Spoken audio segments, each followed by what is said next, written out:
আমরা এক নজরে ইমান ভঙ্গের কারণগুলো জানাই দিচ্ছি। এটা খুব দরকারি কথা যে আমরা নামাজ ভঙ্গের কারণ জানি, ওযু ভঙ্গের কারণ জানি, রোজা ভঙ্গের কারণ জানি, কিন্তু ইমান ভঙ্গের কারণ জানি না। ইমান কি ভাঙে না ভাঙে না? ওযু ভাঙলে, নামাজ ভাঙলে সেটা বড় বিষয় না, ইমান ভাঙলে সেটা বড় বিষয়? ইমান ভাঙলে সেটা বড় বিষয়। ইমান কিসে ভাঙে আপনি যদি না জানেন তাহলে জোড়া লাগাবেন কেমনি? ভাঙলে আবার সেটা আবার নবায়ন করবেন, রিপেয়ার করবেন কিভাবে? রিপেয়ার যদি না করতে পারেন, আপনার বয়স ৮০-৯০ চলে গেছে, ইমান কতবার ভেঙে বসে আছে আপনি জানেনও না, জোড়া লাগান নাই, তাহলে আপনি বেঈমান হয়ে দুনিয়া থেকে যাচ্ছেন। ডেঞ্জারাস না বিষয়টা? এই যে ইমান ভঙ্গের কারণগুলো সম্পর্কে জানা দরকার আছে না নাই? আমি এক নজরে সংক্ষেপে বলে দিচ্ছি। ইমান ভঙ্গের কারণগুলোকে ওলামায়ে কেরাম নানাভাবে ব্যাখ্যা করেছেন। মৌলিক কারণ খুবই কম। এর ভিতরে প্রসিদ্ধ একটা ব্যাখ্যা হলো যে ইমান ভঙ্গের 10টি কারণ আছে। এই 10টি কারণের ভিতরে সর্বপ্রথম কারণ হলো শিরকে আকবর করা, আল্লাহর সঙ্গে কাউকে শরীক সাব্যস্ত করা। আল্লাহকে যেভাবে ইবাদত করছেন একই ইবাদত কোন পিশাবরে, কোন কবরকে করলেন। আপনি আল্লাহকে যেভাবে উপাসনা করতেছেন সেই উপাসনাটা যদি কোনো মানুষকে করেন, আল্লাহকে যে ইবাদত নিবেদন করতেছেন সেই ইবাদত একইভাবে অন্য কোনো মানুষ বা ব্যক্তিকে বা কোনো বস্তুকে করেন, যেভাবে মুশরিকরা কোন মূর্তির সামনে ইবাদত করে সে যেরকম শিরকে লিপ্ত হয়, মুশরিক হয়ে যায়, মুসলমানের সন্তান ঈমান আনার পর যদি শিরকে আকবর করে তাহলে সেক্ষেত্রে সে কি হয়? মুশরিক হয়। এই বড় শিরক, এটা ঈমান ভঙ্গের কারণ। বড় শিরক কিভাবে হয়, বিস্তারিত হয়, এগুলো আমরা জানবো ইনশাআল্লাহ বিইذনিল্লাহ অন্য কোনো আলোচনায়। দ্বিতীয়ত, আল্লাহর সাথে বান্দার যদি কোনো মিডিয়া সাব্যস্ত করে, কিরকম মিডিয়া? যে এর ছাড়া আল্লাহরে পাওয়া যাবে না। যেমন আমাদের অনেক ধর্মের ভাইরা মনে করেন যে আল্লাহকে পাইতে হইলে সরাসরি পাওয়া যাবে না, বিভিন্ন দেবতা ধরতে হবে, এই জন্য অনেক দেবতার পুজো করে তারপরে ঈশ্বর পর্যন্ত, আল্লাহ পর্যন্ত যেতে হবে। ইমানদার যদি মনে করে যে আল্লাহকে পাইতে হইলে আল্লাহর বিভিন্ন ভায়া আছে এগুলো ধরতে হবে, ওনাদেরকে ছাড়া আল্লাহকে পাওয়া যাবে না, এরকম যদি মনে হয় এবং আল্লাহর ইবাদতটা তাদের মাধ্যমে করে, তাহলে সেটাও ঈমান ভঙ্গের কারণ। তৃতীয় ঈমান ভঙ্গের কারণ হলো যে যদি কেউ মনে করে যে ব্যক্তি অমুসলমান, কাফের, ভিন্ন ধর্মের অনুসারী, বেঈমান, ঈমান আনেন নাই, মনে করে যে না তারটাও ঠিক আছে, তাহলে এই লোক বেঈমান, এই লোক ঈমান থেকে খারিজ হয়ে যায়, এটা ঈমান ভঙ্গ হয়ে যাওয়ার মতো কারণ।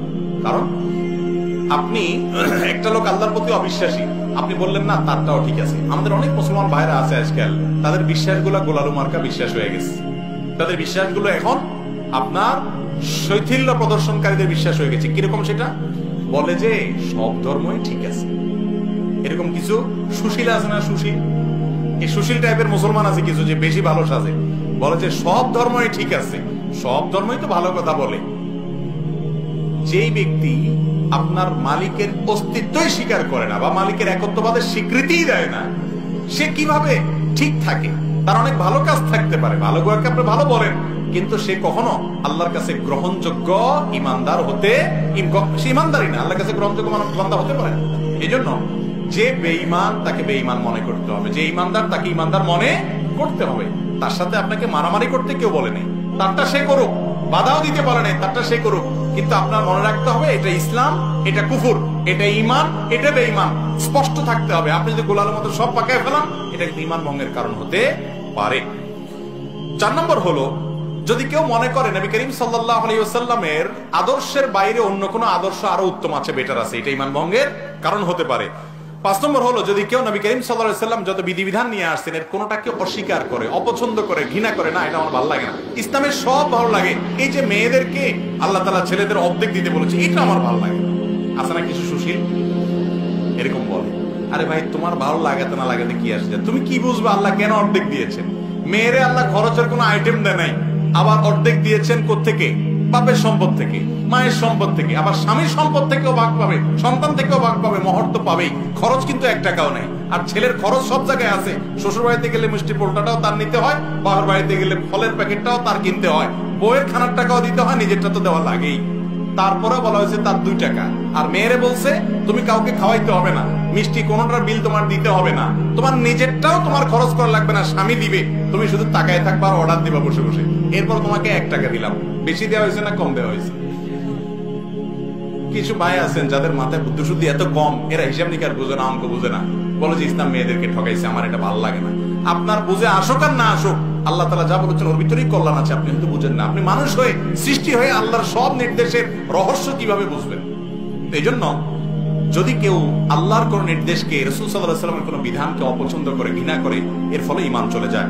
আরেকটা হলো শরীয়তের কোন বিষয়ে যদি কেউ বিদ্রূপ করে, ঠাট্টা করে, তামাশা করে, আছে না অনেকে দুষ্টামি করে ব্যঙ্গ করে, দায় নিয়ে ব্যঙ্গ করে, জিনিসটা সুন্নত হতে পারে, কিন্তু সুন্নত নিয়ে আপনি ঠাট্টা করলেন, রাসূল করেছে, বিদ্রূপ করলেন, তাহলে সাথে সাথে কি হয়ে যাবে? ঈমান হারা হয়ে যাবে। এটা ঈমান ভঙ্গের কারণ। ঈমান ভঙ্গের আরেকটা কারণ হলো ইসলামের শত্রু যারা, তাদেরকে যারা প্রত্যক্ষ মদদ দেয়, সহযোগিতা করে ইসলামের শত্রুতা করার জন্য, এরা মুনাফিক, এর ফলে ঈমান ভঙ্গ হয়। ঈমান ভঙ্গের আরেকটা বড় কারণ হলো কেউ যদি মনে করে কিছু মানুষ আছে এরা ইসলামের গণ্ডির, ইসলামের বিধিবিধানের ঊর্ধ্বে উঠে গেছে, এদের নামাজ কালাম পড়া লাগে না। কিছু পিসাব দেখবেন তারা নামাজ কালাম পড়ে না, বলে না বাবার এগুলো আর করা লাগে না, বাবা অনেক ঊর্ধ্বের জগতের মানুষ। আছে না এরকম কিছু বাবা? আরে ভাই, আপনার বাবা এত ঊর্ধ্বে উঠে গেছে যে তার নামাজ পড়া লাগে না? আমার নবীজি সাল্লাল্লাহু আলাইহি সাল্লাম তিনি মৃত্যুর আগ মুহূর্তে, বুখারীর হাদিস, যে দুইজন সাহাবীর কাঁধে দুই হাত দিয়া হেঁটে হেঁটে মসজিদে যে নামাজ পড়ার মতো ক্ষমতা ছিল না। যারা মদিনায় গেছেন জানেন, ওনার কবরটা ছিল ওনার বাসা, আর ওনার মিম্বরটা থেকে এখানে কতটুকু দূরত্ব, আমাদের প্যান্ডেল থেকে ওই প্যান্ডেলের মাথা এত দূর হবে না, এত কাছে। এইটুক যাওয়া, হেঁটে যাওয়ার শক্তি ছিল না।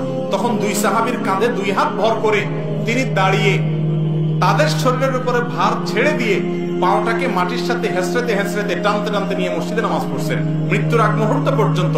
আর আপনার বাবার নামাজ পড়া লাগে না। এ বাবা কি ভণ্ড বাবা না?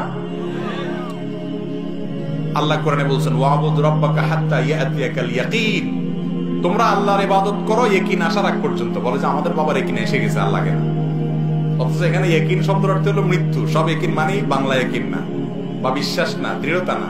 এখানে উদ্দেশ্য হলো ইয়াকিন মানে মৃত্যু। সমস্ত তাফসীর কিতাবগুলো দেখেছি এবং এটাই এটার ব্যাখ্যা।